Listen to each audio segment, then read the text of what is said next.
આ આંકણીથી લપસણી સુધી જવાનું છે, જેટલો સમય છે એટલામાં એમાં આંકણી ઓછી અને લપસણી વધારે થાય એવું આપણે કરીશું. સૌ પ્રથમ તો તમારામાં રહેલા બાળકનો સ્વીકાર કરું છું. તમે બાળકને જાગૃત કરો અને એ જાગૃતિથી આપણે આમાં પ્રવેશીએ. જ્યારે આ શબ્દો સંભળાય છે આંકણી અને લપસણી, ત્યારે આપણા બધાના મનમાં જૂના અનુભવો જાગૃત થતા હશે. કેટલાકને હાથ ઉપર થતા હશે અને કેટલાકને લપસવાના હાથ ખુલ્લા રાખીને જે લપસવાનું હોય છે એ અનુભવો જાગૃત થતા હશે. પણ આંકણી એ શબ્દ એ ગીજુભાઈને શિક્ષણમાં લાવનારો શબ્દ છે. એમનો દરવાજો ખુલ્લો શિક્ષણ પ્રત્યે એ આંકણી શબ્દથી ખુલેલો છે. એટલે મેં પ્રારંભ એનાથી કર્યો અને પછી હવે લપસણી અને એના દ્વારા જે એક આનંદની યાત્રા થાય છે, એ યાત્રા એ બંનેનો મને સમન્વય ગીજુભાઈ આમાં કરેલો દેખાય છે. જ્યારે ગીજુભાઈનો દીકરો એ ભણવા જેવડો થયો ત્યારે એને ખબર નહોતી પડતી કે આ છોકરાઓને એમાં ભણાવાય કે નહીં. એટલે એ વખતે એના મનમાં જે વાક્ય આવ્યું કે ઓહો, હું જે નિશાળમાં ભણતો હતો અને જે નિશાળમાં મેં જે ખૂબ માર ખાધો છે અને જે રીતે મને હેરાન કરવામાં આવ્યો છે, એવી નિશાળમાં તો છોકરાને ના ભણાવાય. કારણ કે આજનું શિક્ષણ એ તો બસ આંકણી અને મોપાટ, આ બે શબ્દો એમણે કહ્યા કે આંકણી અને મોપાટ. તો આપણને યાદ હશે, ખાસ કરીને જે મોટી ઉંમરના લોકો છે ભણ્યા છે ત્યારે આંકણી હતી. આજે પણ આંકણી હજી કઈ વિલુપ્ત થઈ નથી. હજી આંકણી છે એ જીવતા ડાયનોસોર જેવી જ છે અને લોકોને પૂછડા મારે છે આજે પણ. તો એ આંકણી અને મોપાટ એમાંથી છૂટવા માટે શું કરાય, એની જે વાત ચાલુ થઈ એને માટે એ દરબાર ગોપાળદાસ પાસે ગયા ગાઈડન્સ લેવા માટે ગીજુભાઈ. અને દરબાર ગોપાળદાસે કહ્યું કે તમે થોડુંક મોન્ટેસોરીનું વાંચો, બીજું પણ વાંચો અને એમાંથી કંઈક સમજો, જાતે શીખો અને આગળ આવો. તો એને થયું કે આ બરાબર છે. એટલે મોન્ટેસોરી વાંચ્યું અને પછી એમાંથી એ વકીલમાંથી એનું આખું રૂપાંતર થયું અને વકીલમાંથી એ આ શિક્ષણમાં આવ્યા.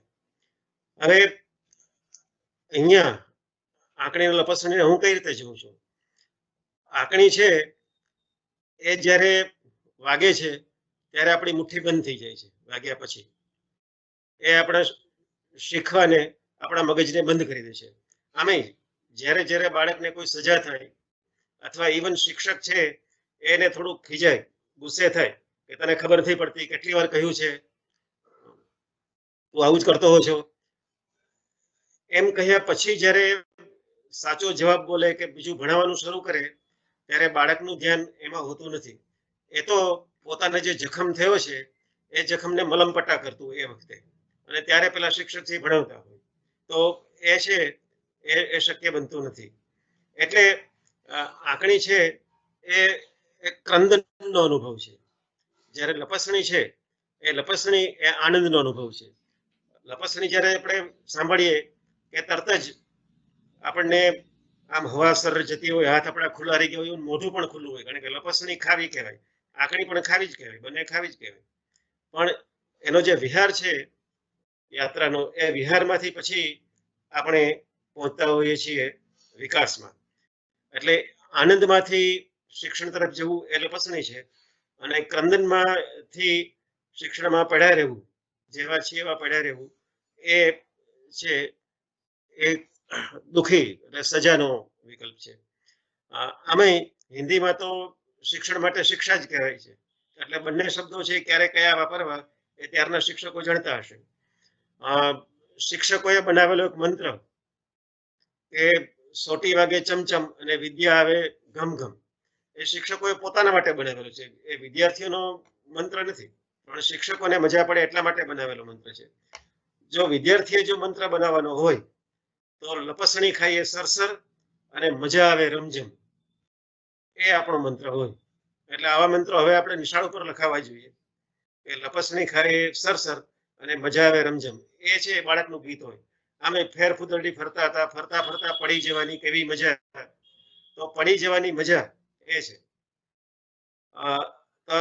સજા વર્સિસ મજા, એની આખી જે પેડેગોજી છે એ પેડેગોજી લઈ અને ગીજુભાઈ આવે છે. આજે હું વાત કરીશ એ આ પેડેગોજી એ શું છે, એ ક્યાંથી આવે છે, ગીજુભાઈના કુળના બીજા જે બધા ચિંતકો છે એ ચિંતકોએ આમાં ઈંધણ કેવી રીતે મૂક્યું છે, અને પછી નવી શિક્ષણ નીતિ સાથે કઈ રીતે જોડી શકાય છે, એના વિશે આપણે છે એ થાય એટલી વાતો કરીશું. તો આ જે મુછાળીમાં છે એ મુછાળીમાં એને કહીએ છીએ, એને એક સપોર્ટ એવો છે જેને એટેચમેન્ટ થિયરી કહેવાય. એટેચમેન્ટ થિયરી એવું કહે છે કે નાનપણમાં આપણે ઉછરતા હોઈએ ત્યારે જો આપણને પ્રેમના, વહાલના, કાળજીના એવા જો અનુભવો આપણને મળ્યા હોય તો એ બાળક છે સલામતી અનુભવે, અને એ સલામતી આખું જીવનભર રહે, આજીવન રહે. નાઉ ધીસ ઇઝ વેરી ઇમ્પોર્ટન્ટ કે બાળપણમાં તમારા અનુભવો છે એ આમ શિક્ષકથી ડરવાના છે, મારીને ભાગવાના છે. કારણ કે મોટે ભાગે મને યાદ છે કે આપણે ભણતા હતા ત્યારે શિક્ષક જો પાસે આવે તો પહેલું રિએક્શન કરતા રિફ્લેક્શન એ આમ જ હોય, એ તમે તરત આમ આડા થઈ જાઓ, કારણ કે એ આવશે તો મારવા જ આવશે, બાકી પાસે આવે નહીં ટીચર. તો એ જાતનું જો બાળપણ હોય તો આખું જીવન અસલામતીમાં વીતે, અને અસલામતી હોય ત્યાં સાહસ ના હોય, અને જો સાહસ ના હોય તો પ્રકૃતિના અનુભવો મેળવી શકાય નહીં. આ બધું ત્રણ જો ક્રમ છે એ ક્રમ બરાબર ધ્યાનમાં રાખવા જેવો છે. એટલે શિક્ષકો એમ માને કે એમ તો આપણે થોડુંક ફૂંફાડો રાખીએ, થોડીક બીક રાખીએ, એમ તો મારવા તો પડે ને ક્યારેક ક્યારેક, આવું બોલતા હોય છે. કેટલાક લોકો પોતે માર ખાધો એટલે પછી હું બીજાને કેમ ના મારું, શા માટે ન મારું, એવી વૃત્તિથી પણ કહેતા હશે. પણ જો અસલામતી ક્રિએટ થાય તો એની બારી ખુલે નહીં, એની મુઠ્ઠી છે ખુલે નહીં, અને જો મુઠ્ઠી ખુલે નહીં તો એનો પંચેન્દ્રિય અનુભવ છે એ બંધ થઈ જાય. એટલે મુછાળી માં એ માં છે. અને ગીજુભાઈએ કહ્યું હતું કે બાળકને ગમે એવું જ બધું હું કરું છું એવું નથી, બાળકને ન ગમે એવું પણ કરું છું, પણ છતાં પણ એ લોકોનો ભાવ મારા પ્રત્યે બદલાતો નથી, કારણ કે મારા હૃદયમાં એ લોકોનો પૂરેપૂરો સ્વીકાર છે અને આર્દ્રતા છે. નાઉ ધીસ આર્દ્રતા, આ ભીનાશ છે એ આખી શિક્ષણનું લુબ્રિકન્ટ છે. જો ભીનાશ ન હોય તો શિક્ષક અને વિદ્યાર્થી એ બંને વચ્ચે ઘર્ષણ થાય, સંઘર્ષ થાય, જે આપણે આજે જોઈએ છીએ કે થઈ રહ્યો છે. જો ભીનાશ હોય તો એ સરળતાથી ચાલે. એટલે સાહસ, સ્વતંત્રતા, અનુભવો, એને માટે સૌથી પહેલા કાળજીને પ્રેમ, એમાંથી ઊભી થતી સલામતી, અને સલામતીથી ઊભો થતો બાળકની અંદરનો માઇન્ડસેટ કે ના, મને કઈ વાંધો નથી, હું કરીશ તો મને કોઈ ના નહીં પાડે, અને જો કોઈ ના પાડવાનું ન હોય તો જ આપણે કૂદીએ, ઝાડ ઉપર ચડીએ, એ બધું થાય. આમ આપણે શબ્દ બોલતા હોય છે વારે વારે, અને બધા લોકો, આપણે લોકો અને શિક્ષકો પણ, ક્યાંય જો બોલવાનું હોય તો બાળકોને પ્રેમ કરવો જોઈએ, પ્રેમ કરવો જોઈએ એમ કે ખરા, પણ પ્રેમ કરવો એટલે શું, આની વ્યાખ્યા ક્યાંય થઈ નથી હજુ. એનું લર્નિંગ આઉટકમ કેવો હોય તો શિક્ષક છે, શિક્ષકે પ્રેમ કરવો એટલે આમ કરવું એવું કે એવું નથી, કારણ કે બધાની પ્રેમ વિશેની ધારણાઓ જુદી જુદી હોય. પણ પ્રેમ કરવાનો અર્થ એ થાય કે તમે જેને પ્રેમ કરો છો એને કોઈ બુલેટ પ્રૂફ જેકેટમાં બાંધી નહીં દેવાના, એનું એવું રક્ષણ નહીં કરવાનું કે આને કશું જ ન થવું જોઈએ, કે આને ઊની આંચ પણ નહીં આવવા દો, આવું કે છે, એને ઊની આંચ પણ નહીં આવવા દો. એટલે એટલું બધું પ્રોટેક્ટ કરે કે એના ઉપર સૂર્યનો પ્રકાશ ના પડે, એને સ્લીપર પહેરીને જવાનું હોય, એને કપડા કાઢ્યા વગર ક્યાંય કાઢી લીધા હોય તો ક્યાંય જઈ શકે નહીં. આ બધું છે એને પ્રેમ કે હું ખૂબ જ એની કાળજી લઉં છું. એ તો જેલમાં આવી જ કાળજી લેતા હોય છે કે તમને સલામત રીતે જેલમાં રાખે, એ નથી, પણ એ છે કે પ્રેમ કરવો એટલે તમે જેને પ્રેમ કરો છો એને જેમ કરવું હોય તેમ કરવા દો, એ કરવામાં સહાય કરો, તમે એને રોકો નહીં, એને કરવું એ કરવા દો, પણ એને મરવા ના દો, એની ઉપર એટલું ધ્યાન રાખો કે એની શારીરિક ક્ષતિ ના થાય, નાની મોટી થાય પણ મોટી ક્ષતિ ના થાય. તો આટલો પ્રેમ હોય ત્યારે તમે એને કશું કરવા દેશો. બાકી આમ તો છોકરાઓ છે, બાળકો એ કરવા ન દે તો એ કરી લેતા હોય છે, પણ હવે બધા ઘર અને માતા પિતા અને બધા સીસીટીવી એવા સજ્જ થઈ ગયા છે એ તરત પકડાઈ જાય છે. તો આ જયારે હું વાત કરું છું ત્યારે એ સમજીએ આપણે કે શિક્ષણની જેટલી થિયરી છે, તમે બીએડ ભણ્યા હો કે પીટીસી ભણ્યા હો કે એમએડ પીએચડી કર્યું હોય તો જાત જાતના ફિલોસોફરોને બધું કેટલી બધી થિયરી આવે છે. વર્તનવાદ આવ્યો ને પછી બૌદ્ધિકવાદ, કોગ્નિટિવિઝમ ને સોશિયલિઝમ ને વિગોસ્કી ને એ બધું આપણે શીખીએ છીએ, પિયાજેનું ને બધું. પણ આ બધી જ થિયરી છે એ અલ્ટિમેટલી બે ભાગમાં વહેંચી શકાય. એટલે આ જે હું જે ગોઠવું છું એવી રીતે છે કે તમે એમાં તરત આખું જોઈ શકશો, બધી જ થિયરીઓ જોઈ શકશો. થિયરી માત્ર બે જ પ્રકારની. એક થિયરી છે એને ઇમ્પ્રેશન થિયરી કહેવાય અને એની સામેની થિયરી છે એક્સપ્રેશન થિયરી છે. ઇમ્પ્રેશન થિયરી અને એક્સપ્રેશન થિયરી. ઇમ્પ્રેશન થિયરી એટલે પ્રભાવ પાડવાની થિયરી, ઉપરથી કંઈક ભરવાની થિયરી, ઇમ્પ્રેસ કરવાની, છાપ પાડવાની, દબાવવાની થિયરી, ઇન્ફ્લુઅન્સ કરવાની, ઘડવાની થિયરી. એ છે ઇમ્પ્રેશનની થિયરી, જેમાં કશું ભરવાનું હોય, અંદર જવા દેવાનું હોય. તો પ્લેટોની, એરિસ્ટોટલની, રસેલની રિયાલિઝમ છે એ બધાની એ થિયરી છે એ બધી ઇમ્પ્રેશન થિયરી છે કે એમાં તમારે બહાર નથી આવવા દેવાનું. પણ વ્યક્તિ છે એ તો બાળક ભલે અત્યારે છે પણ ખરેખર તો એ મોટી વ્યક્તિનું લઘુ સ્વરૂપ છે અને એને આપણે મોટી વ્યક્તિ તરીકે જ ગણવું જોઈએ એમ કરી અને એના અંદર ભરવા માંડે. જ્યારે બીજી થિયરી છે એક્સપ્રેશન થિયરી, અભિવ્યક્તિની, પ્રતિભાવની થિયરી. પહેલી છે એ પ્રભાવની છે, આ પ્રતિભાવની છે. પહેલી થિયરી ઘડવાની છે, આ થિયરી છે એ ઉઘડવાની છે. જ્હોન ડ્યુઈ છે એને પણ ઉઘડવાની વાત કરેલી, પણ એ મગજથી કહેતો હતો કે બાળકો છે એનો બૌદ્ધિક ક્રિટિકલ થિંકિંગ ઊભું થાય, વિચારણા કરી શકે એટલે એનું મગજ ખોલવું જોઈએ. પણ એના બધા જે પૂર્વસૂરીઓ છે ગ્રીકમાં હેરાક્લિટસથી માંડી અને ડેમોક્રિટસને એ બધા, અને પછી સીધો કૂદકો મારીને આવીએ તો સીધો રૂસો, ત્યાં સુધીના ત્યાંથી બધા એક્સપ્રેશન થિયરી વાળા છે કે એને એક્સપ્રેસ થવા દો. નોર્મલી કોઈ પણ શિક્ષકને ગમે ત્યારે ઉઠીને એ સૂતો હોય ઉઠાડીને પૂછીએ કે શિક્ષણનો હેતુ શું છે તો તરત બોલી જાય કે બાળકમાં પડેલી શક્તિઓને બહાર કાઢવી. આ બધાને એકદમ જીવાગ્રહ હોય છે અને એ બેભાન અવસ્થામાં આપણે યાદ રહેતું હશે એટલું છે કે અંદર પડેલું બહાર કાઢવું. પણ બહાર કાઢવું કેવી રીતે તો એ ખબર નથી. એટલે ઘણા લોકો એને બહાર કાઢવા માટે બાળકને ઊંધો ટાંગી અને પછી લાકડીઓ મારે કે અંદર કઈ હોય તો એમાંથી નીકળી જાય. એ પદ્ધતિ રીતે એને ઉઘડવા દેવાનું છે. બીજી છે ઉઘાડવાની છે, ઉઘડતરની જે પ્રક્રિયા છે. તો એ પ્રક્રિયામાં રૂસો, પેસ્ટોલોજી, ફ્રોબેલ, મોન્ટેસોરી, ટાગોર, ગીજુભાઈ, કંઈક અંશે અરવિંદ અને કૃષ્ણમૂર્તિ ભારતમાં, આટલા લોકો છે એ ઉઘાડવાના પક્ષમાં છે.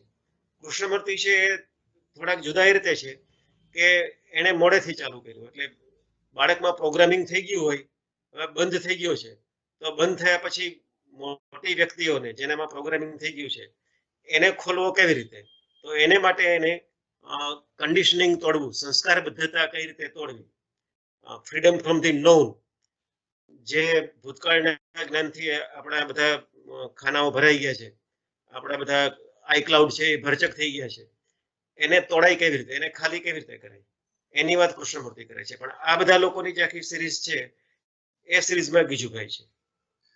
એટલે એ આમ ગાંધીજીથી પહેલા આવી ગયા. 1920 થી 1939, 19 વર્ષનો એમનો ખરેખર શિક્ષણમાં એનું કામ છે. 19 વર્ષનું એ 1920 થી 1939 સુધી કરેલું કામ, એમાંથી એમણે જે ઊભું કર્યું, સર્જન કર્યું, જે પુસ્તકો લખ્યા, આપણે બધા ભણ્યા, એના પછી પણ શિક્ષણ નીતિમાં આવતા એને 100 વર્ષ થયા. એ દરમિયાન વચ્ચે આંકણી ચાલી જ છે.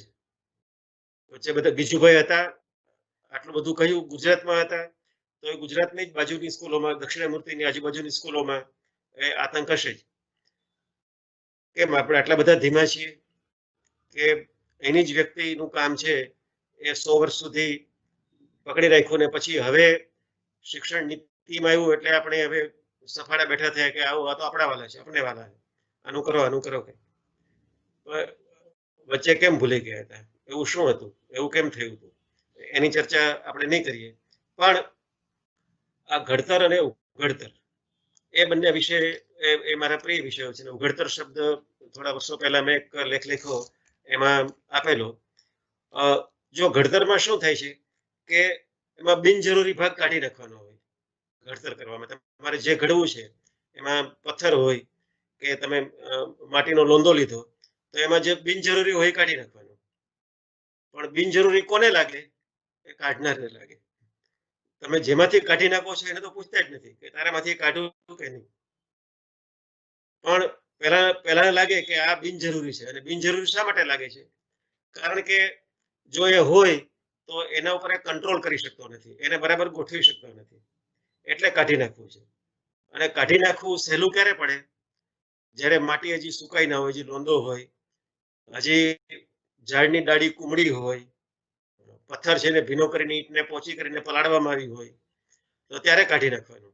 એટલે કશું એ ચૂંકે ચા કરે એની પેલા કાઢી નાખો, અને આપણને સહેલું પડે. એટલે આપણે 6 વર્ષ સુધીમાં બધું કાઢી નાખતા હતા જે નકામું લાગતું હતું. એ પ્રક્રિયા ઘડતરની પ્રક્રિયા હતી. અને હજુ પણ બધા કહે છે, અને ઘણા બધા લોકો જે સારું એકંદરે સારું કહેવાતું વાંચતા લખતા હોય એ પણ કે બાળકનું ઘડતર તો કરવું જોઈએ ને, બાળકનું ઘડતર તો કરવું જોઈએ ને. તો ઘડી ઘડીને આપણે આવા કર્યા, આવા થયા આપણે અત્યારે જે ભારતમાં થયા બધા કે બહાર થયા, આટલા બધા વર્ષોથી મૂલ્યો શીખવીએ જ છીએ, અને સંસ્કાર માટે પણ બધી ચાલે છે, તો થતું કેમ નથી? તો જેવી રીતે ચીનમાં બાળકીઓ સુંદર સ્ત્રી બને ત્યારે સુંદર દેખાય એટલે એના પગ નાના હોવા જોઈએ. સુંદરતાનો એક માપદંડ એવો હતો કે યુવતીના પગ નાના હોય, એટલે બાળકી નાની હોય ત્યારે જ એના પગમાં લાકડાના બૂટ પહેરાવી દે, અને બૂટ એને કાઢવાના નહીં.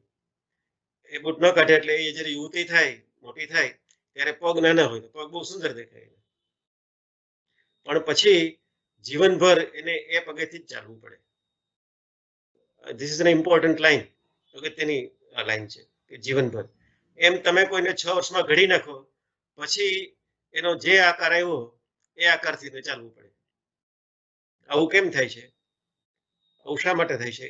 એને માટે હવે નવી શિક્ષણ નીતિમાં જે વાક્ય આવ્યું છે, અને આપણે મહિમાગાન કરીએ છીએ કે 6 વર્ષ સુધીમાં બાળકનો વિકાસ 85% થઈ જાય છે.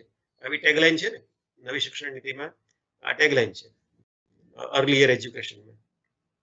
તો વાત તો વર્ષો પહેલા થયેલી છે, કે નવી વાત નથી, પહેલેથી વાત થયેલી છે કે થાય છે. અને હવે ન્યુરોસાયન્સ અને બ્રેઇન બેઝડ લર્નિંગ એ એને ટેકો આપે છે કે આ 6 વર્ષમાં થાય છે. પણ 6 વર્ષમાં કેમ થાય છે એ હજી નીતિમાં કહ્યું નથી. એ સમજાવનારા પછી આપણા જેવા ગ્રુપ છે કે આપણા જેવા લોકો છે એને આગળ આવી અને કરવું પડશે. કારણ કે એ ઉંમર સુધીમાં બાળક છે એને જો પેલી સલામતી લાગતી હોય અને એને કરવા દેવામાં આવતું હોય તો એ ઘણું બધું કરે છે. અને કરે છે એટલા માટે કે એનું બ્રેઇન એ આ જગતને સમજવા માટે તૈયાર થયેલું છે, અને શીખવા માટે તત્પર છે.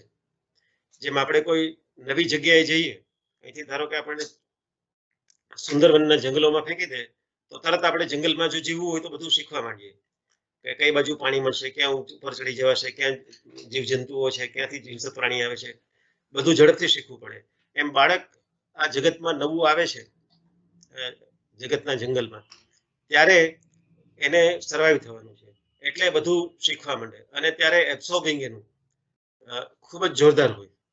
એટલે તમે જુઓ કે બહુ જલ્દી શબ્દો શીખી લે છે, બહુ જલ્દી લોકોને ઓળખી લે છે, બહુ જલ્દી એ મિત્રો બનાવી લે છે, બધું તરત થવા માંડે. કારણ કે એ વખતે એની સિસ્ટમ છે, બ્રેનની સિસ્ટમ એ એકદમ સક્રિય છે. હવે એને માટે ઉપયોગ શેનો કરવાનો છે? તો કે 5 ઇન્દ્રિયોનો કરવાનો છે.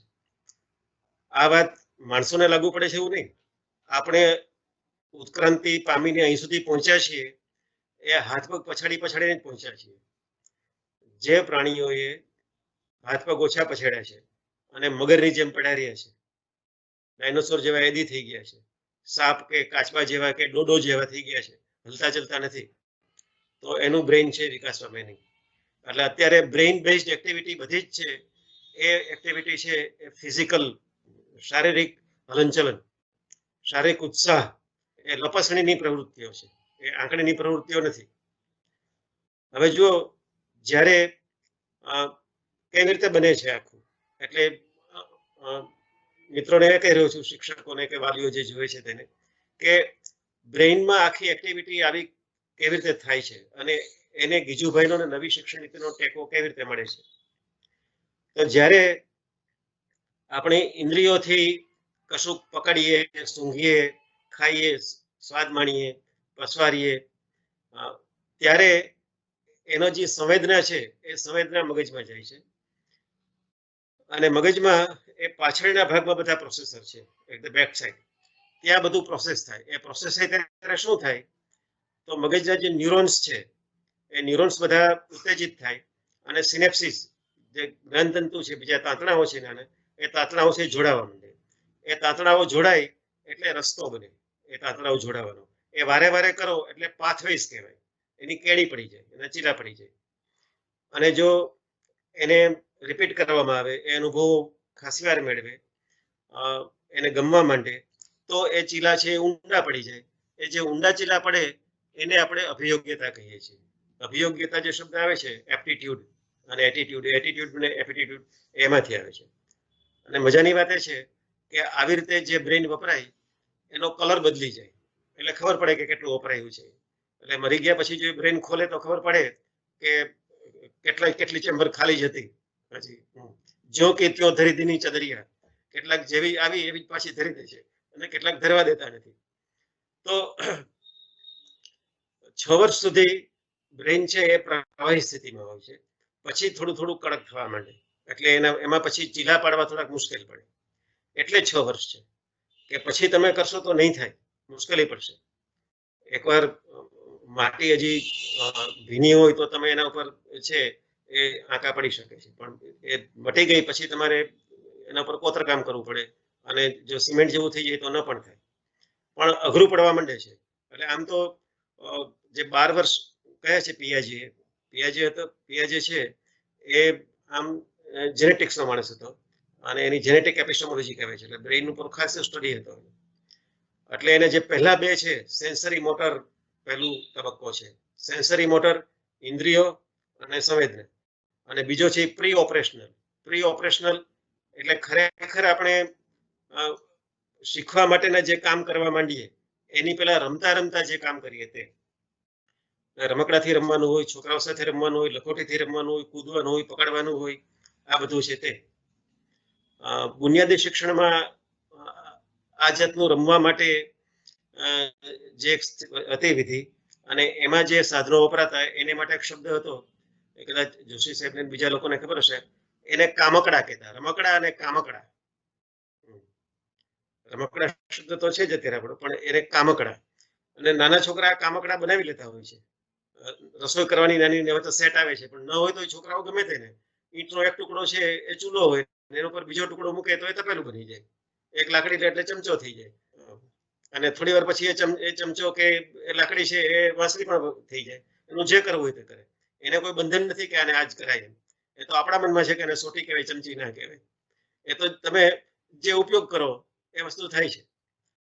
હવે આ જે આખી શક્તિ છે બાળકની, કે જે 6 વર્ષ સુધી અત્યંત સક્રિય હોય, તો એ બધું એના જે પાથવેઝમાં પાછળ તૈયાર થયું હોય એ તૈયાર થતું થતું અભિવ્યક્ત થવા માટે આગળ આવે. આપણે અભિવ્યક્તિના જે લોબ્સ છે, ચેમ્બર છે, એ બધી ચેમ્બર આગળ છે, એટલે ત્યાંથી પછી છે એ બધું પ્રગટ થાય અને આવે. પણ આપણા બાલ મંદિરોમાં કદાચ તમે લોકો ભણતા હતા ત્યારે એવું હશે, અત્યારે પણ થોડું ઘણું હશે, કે અદબ પલોઠી મોઢા ઉપર આંગળી, એટલે તમારી ઇન્દ્રિયો છે એને તાળા મારી દેવાના, મોઢા પર આંગળી, એટલે તમે કઈ બોલી ના શકો.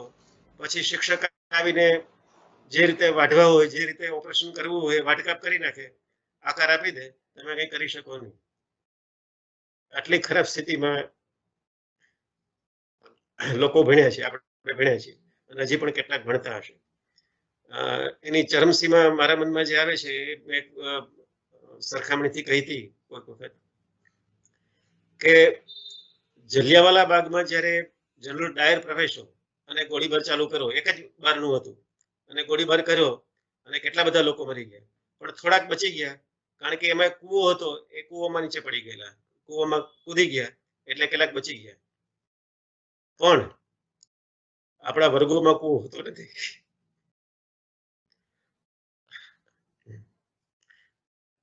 એટલે આપણા ક્લાસમાં જે છોકરા બેસે છે એને કૂવામાં પડવાની પણ અવસર નથી.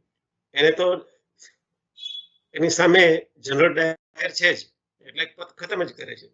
આવું બને છે, આવું અત્યારે બનતું હશે, પ્રમાણ ઓછું થયું હશે, પણ હજુ આ જનરલ ડાયરની વૃત્તિઓ એ ઘસાઈ નથી, અને એ ઘસાતા પહેલા આ આવી ગયું છે, અને એને માટેના નિયમો ને સજાઓ શિક્ષકો માટે અને બીજા માટે એ પણ નક્કી થઈ છે.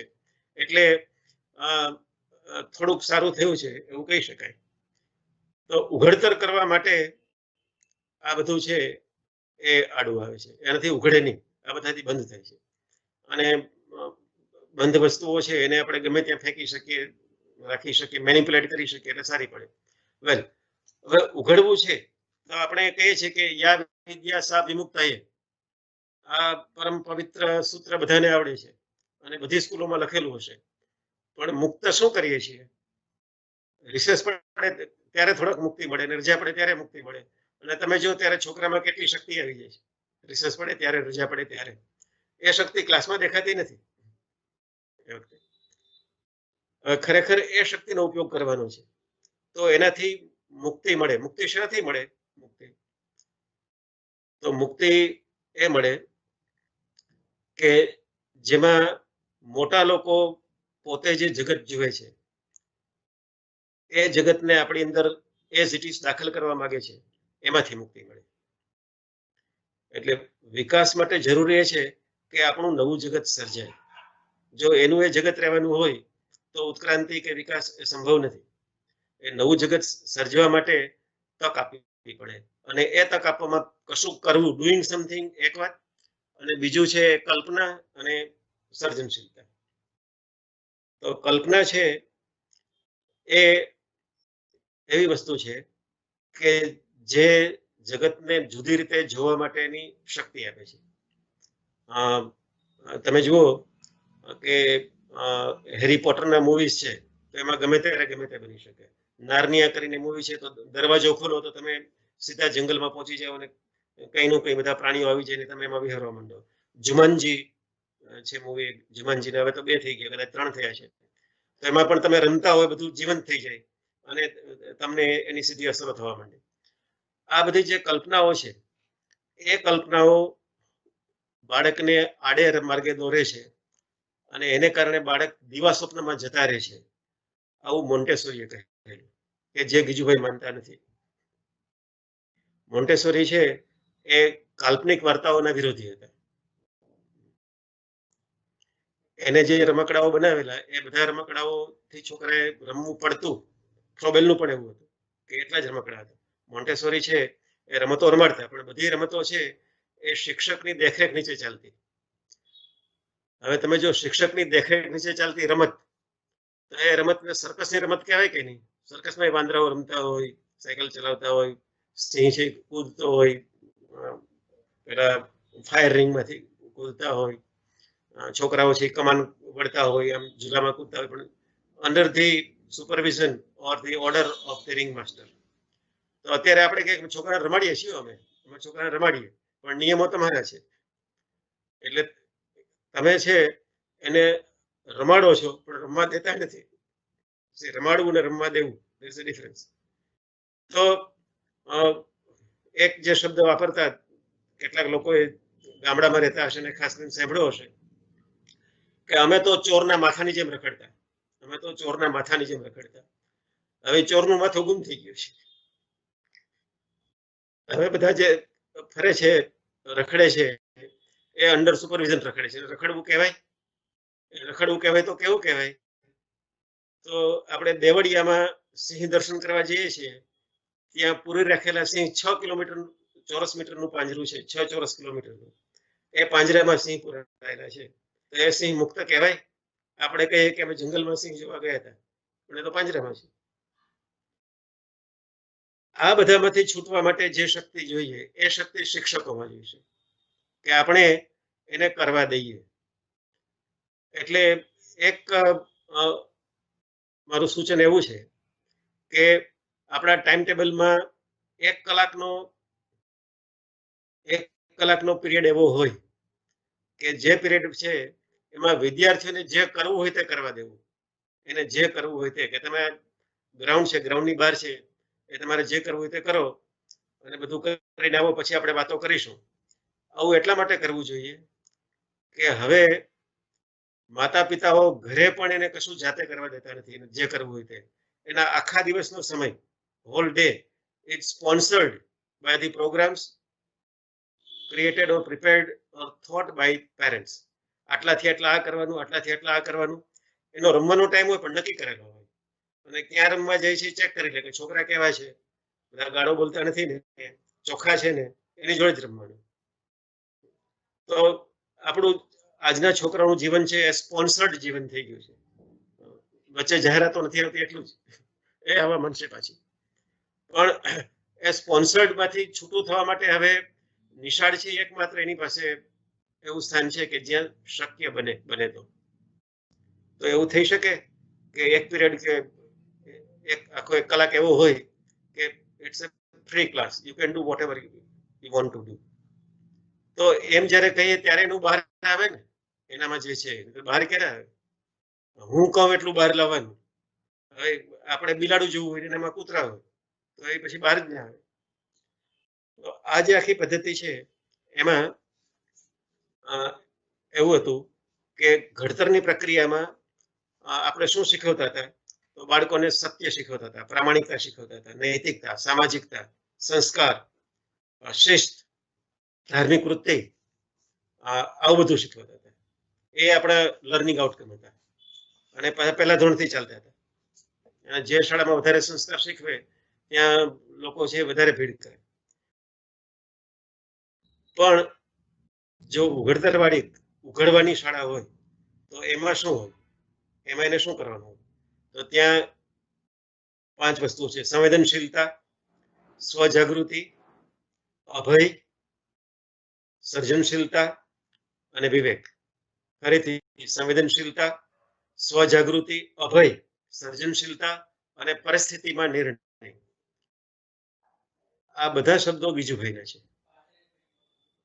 આ શબ્દો છે એ ગીજુભાઈએ પોતાના સાહિત્યમાં ક્યાંય ને ક્યાંય પ્રયોજેલા છે કે બાળક ડરવો ના જોઈએ.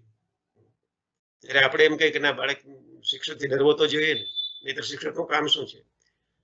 સ્વ જાગૃતિ, પોતે શું કરે છે, સંવેદનશીલતા એની, તો બધા જ પંચેન્દ્રિય અનુભવો ક્લાસમાં ને ક્લાસની બહાર કશીક વસ્તુઓ હોય, કરવાનું હોય, એની કલ્પનાશીલતા, સર્જન વૃત્તિ, કલ્પના, તો કેટલી બધી વાર્તાઓ, કેટલી બધી કવિતાઓ, આ બધું છે એ ઉઘડવાની પ્રક્રિયામાં હોય.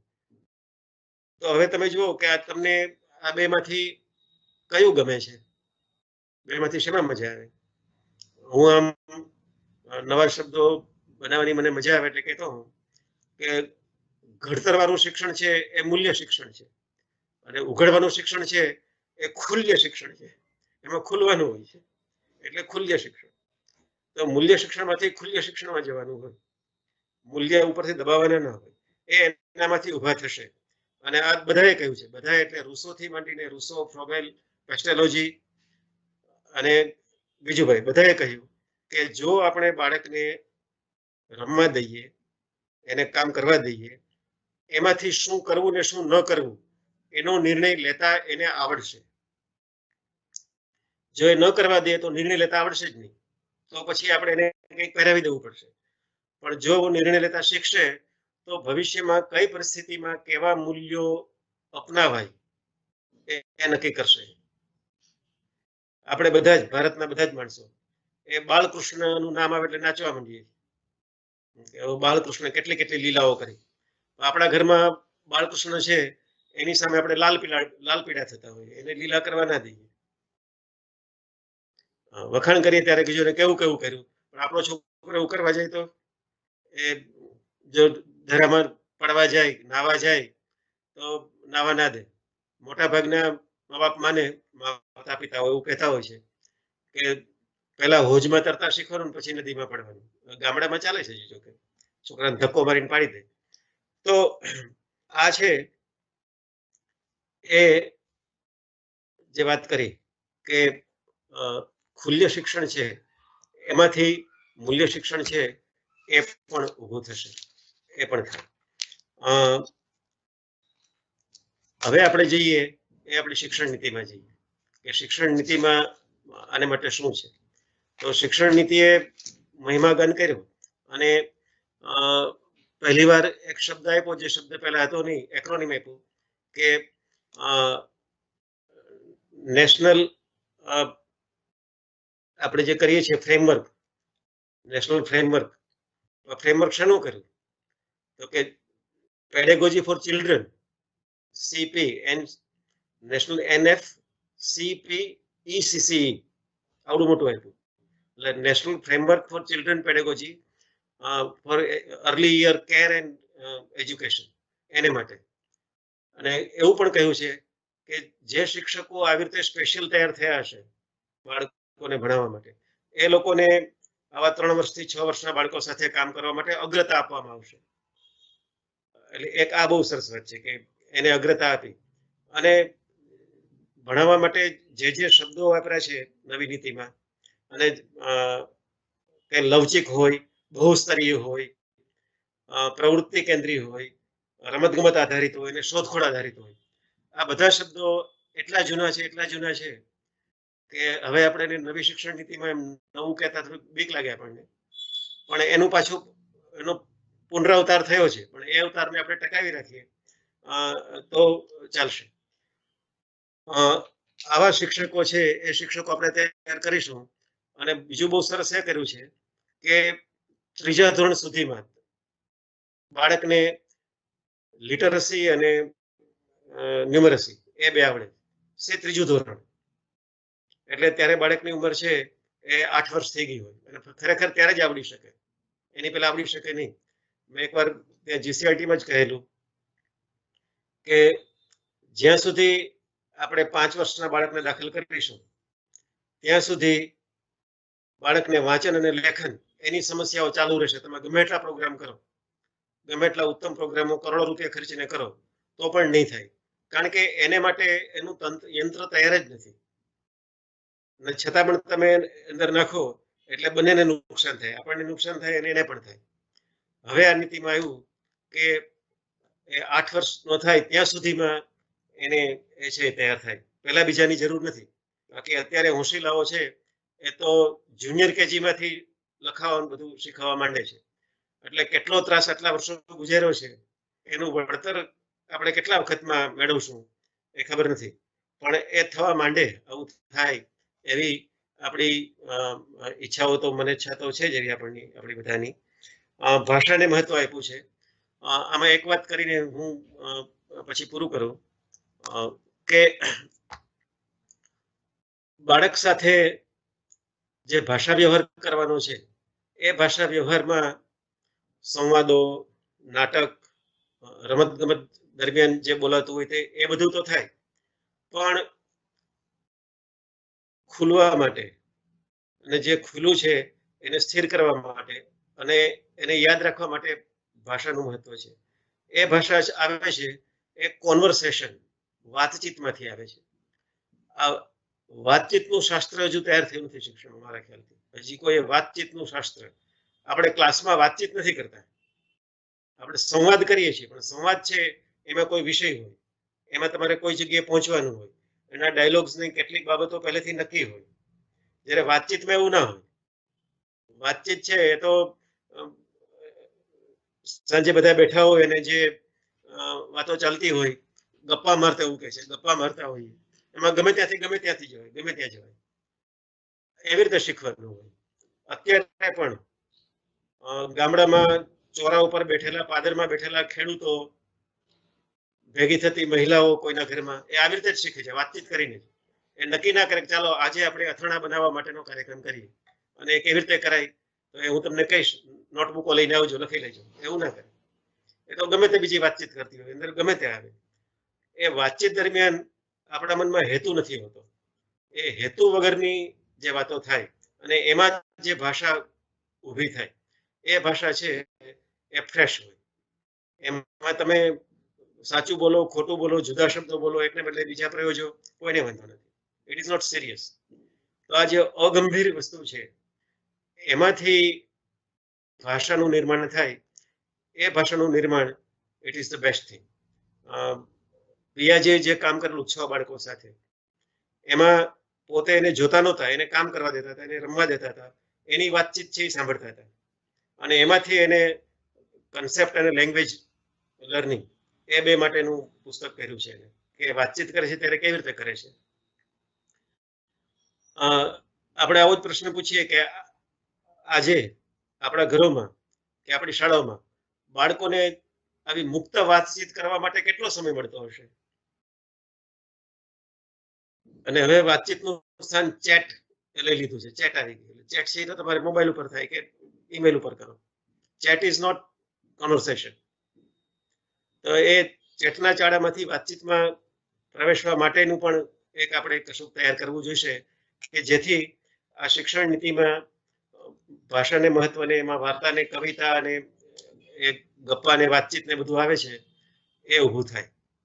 આ બધા આપણી સામેના પડકારો છે. એ પડકારો ગીજુભાઈ ઝીલેલા છે, ગીજુભાઈ કરી બતાવેલા છે.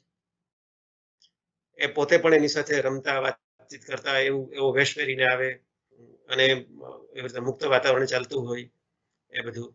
તો એવું કરવા માટે આપણે સાક્ષાત ગીજુભાઈ થવાની જરૂર નથી, કારણ કે એના પછી પણ ઘણું બધું છે એ આગળ પહોંચ્યું છે.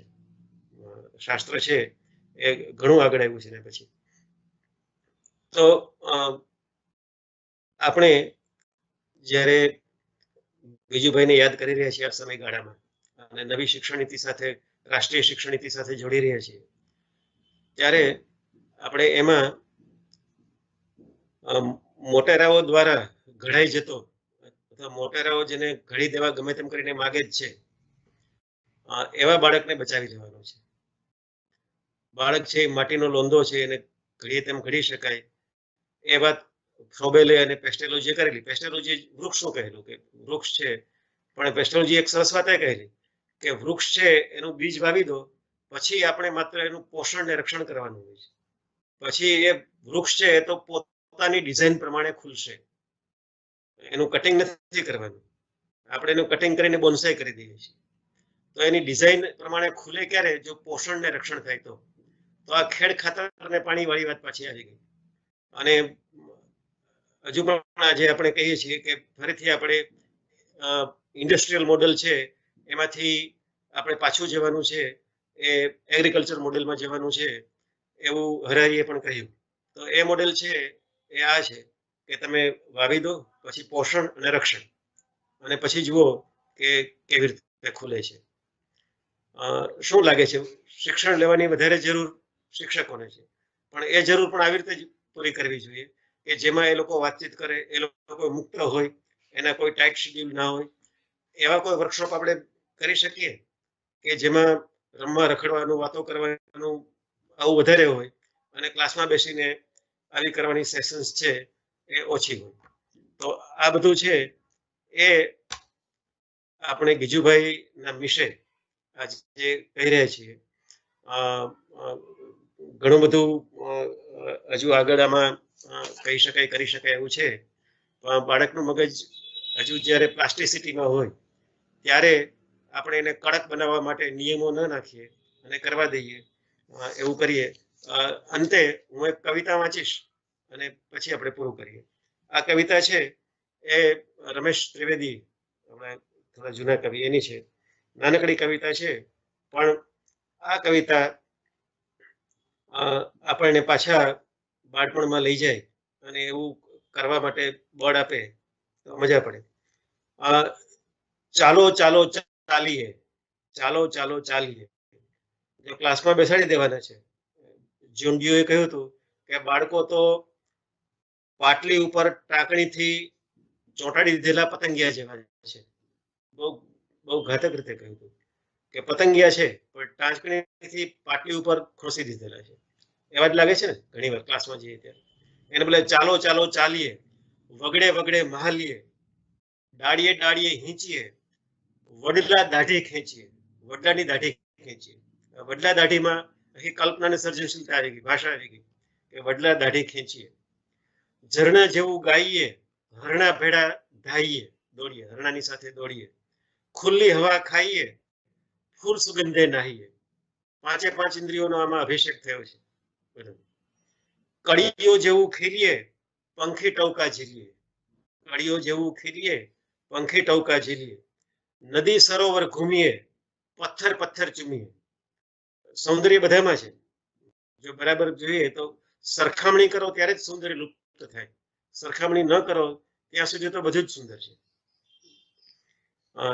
છેલ્લે કે છે વૃક્ષ વેલા વાવીએ, ફળ ફૂલ ખાઈએ. વૃક્ષ વેલા વાવીએ, ફળ ફૂલ ખાઈએ. તો આ આખી કવિતા એ ચરાઈ વહેતી ચાલતો રહેજે, ચાલતો રહેજે, દોડતો રહેજે, એની આ કવિતા છે. તો આપણે બંધેરપણામાંથી ખુલ્લામાં જઈએ અને ગીજુભાઈ છે એ આપણા શિક્ષણના આઇકોન તરીકે જો 10 વર્ષ સુધી પણ આપણે ટકાવી શકીએ તો મને લાગે છે કે આપણને શાળાઓમાં જવાની, જોવાની અને ફરીથી દાખલ થવાની હવે ખુલ્લું છે. Thank you.